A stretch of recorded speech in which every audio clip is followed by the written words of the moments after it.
Eu não consigo memorizar o conto. Primeira coisa vamos entender o que eu quero dizer com memorização. Tem duas palavrinhas que fazem uma confusão danada, né? Memorizar, decorar, elas são sinônimos. A gente tem a etimologia da palavra decorar, que vem do latim, que é decor, que significa de coração, porque antigamente as pessoas achavam que a memória, ela ficava no coração. Porém, a gente aprendeu na escola que decorar é isso, fazer do jeitinho que a gente leu, ou que a gente viu, ou que a gente aprendeu. Aquela mesma estrutura, as mesmas palavras. E mesmo que você tenha a habilidade de decorar, né, palavra por palavra, olha, eu nunca indico a gente a fazer isso com o conto. Primeiro que o conto, ele fica falso, ele não fica orgânico. É como se a gente estivesse ouvindo a pessoa ler a história e não narrar a história. Quando a gente está lendo um livro e tem as regras da escrita, se ali tem um ponto, você lê aquela história e bota o ponto final ali na hora que você está lendo. E quando a gente está narrando, quando a gente está conversando, muitas vezes, se você for transpor essa fala para a escrita, vai precisar colocar ponto e vírgulas em alguns lugares, que quando você está narrando, esse ponto e vírgula é meio que comido, por conta dessa fluência da fala, da oralidade. Quando a gente decora, normalmente a gente traz a pontuação das regras do português e não a fluência na oralidade. Você também tem uma preocupação em falar as palavras exatamente como você decorou. Por exemplo, quando você está conversando com alguém e vai contar para esse alguém o que lhe aconteceu 1 mês, 2 meses atrás ou até 1 ano atrás, como é o processo? A tua mente, para você narrar o que aconteceu,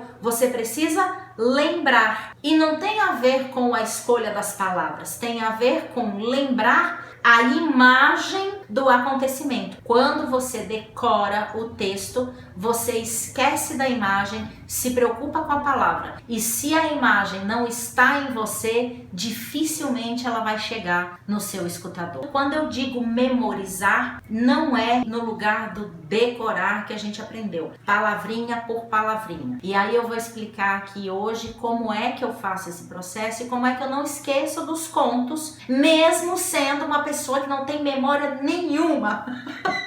Eu tenho uma péssima memória. Quando eu fazia faculdade de teatro, eu era chamada na faculdade de atriz sem memória, porque eu não conseguia decorar os textos. E aí era um sofrimento na hora de fazer os ensaios. Então foi aí que eu precisei desenvolver uma forma para conseguir guardar, para conseguir memorizar de forma mais tranquila e de forma que eu não ficasse muito apegada às palavras, ao jeito, a exatamente assim, sempre assim. Mas que eu tivesse um contexto e uma ideia e automaticamente as palavras surgiam sempre da mesma forma. São 3 fases que eu utilizo para memorizar. E enquanto eu estou fazendo esse trabalho de memorização, eu estou fazendo o que eu costumo dizer, trabalhar o conto. Então, enquanto eu trabalho o conto, é esse momento que eu vou utilizando todo esse método para memorizar o conto. A primeira fase é a imagem. Eu vou trabalhar a imagem do conto. A segunda fase são as palavras. Eu vou trabalhar as palavras que eu vou utilizar no conto ou as possíveis formas de expressão oral para aquele conto. E a terceira fase é o movimento. A gente cria memória muscular. Então, a partir do movimento,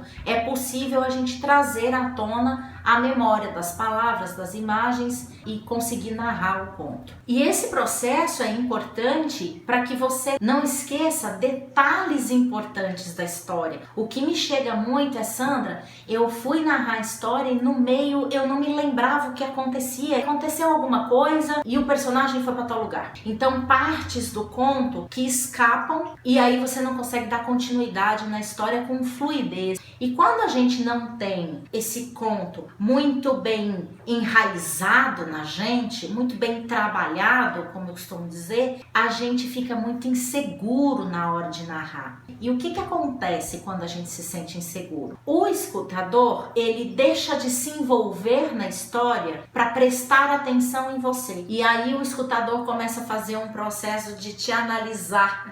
Ele começa a fazer uma análise crítica sobre você, sobre o que você está falando. Então ele não se envolve envolve plenamente, ele não se envolve 100% na história que você está narrando. É muito interessante como quando a gente está vendo alguém narrando uma história, palestrando, discursando, você percebe quando o orador ele está inseguro. E aí você para de ouvir o que ele está falando e começa a prestar atenção nele. E quando se trata do conto, o ideal é que a gente não seja vista. O conto passe a ser visto. Que esse é o trabalho que nós fazemos ao narrar uma história, que o escutador se projeta para dentro da história. Então ele para de te ver, ele vê apenas aquilo que você está narrando. E se você não consegue memorizar o conto, você também dificilmente vai conseguir transmitir a mensagem do conto com a potência que ela pede, que ela exige. A mensagem ela fica frágil, ela não toca o quanto poderia tocar a alma e o coração do seu escutador. E se você não memoriza o conto, com certeza você vai gaguejar. Sabe quando você está aprendendo a dirigir? E se a hora que você engata primeiro no carro, o carro faz... É isso. Você vai fazer isso exatamente como é quando você está começando a dirigir. Depois de um tempo, você engata a primeira e você sai, né? Gostosinho, fluido. Assim fica no conto também. Quando a gente está contando um conto, que a gente não faz esse trabalho, ou seja, escutei um conto hoje, ou li um conto hoje e quero narrar para o meu grupo amanhã, com certeza você vai estar tão preocupado em lembrar de tudo que você leu, que você não vai ser a passagem para o conto, por conta da sua preocupação, da sua atenção está voltado para outra coisa e não em transmitir a história.